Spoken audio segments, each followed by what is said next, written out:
వచ్చినావు కదమ్మా, మా ఇంటికి వచ్చి చపాతి తినొచ్చినావు. అర్థం సగం తినేంత వరకు నాకు కానొచ్చింది, సగం తినేకి కానలేదు. సన్న పాప మాదిరిగా వచ్చినావు, సన్న పాప మాదిరిగా వచ్చినావు. వచ్చి సగం చపాతి తిన్నావు. చపాతి తినేంత వరకు నాకు బాగా కానొచ్చినావు. చపాతి తినిన తర్వాత నువ్వు ఎక్కడికి వెళ్ళిపోయినావు నాకు తెలియదు. చిన్న పాప మాదిరిగా ఉన్నావు.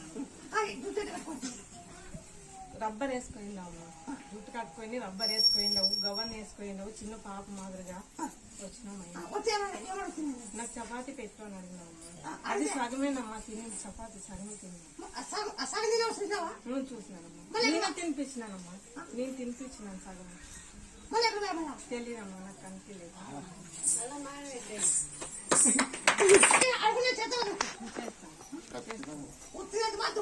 లేదమ్మా, మాకు అయ్యే టైం చేస్తాను.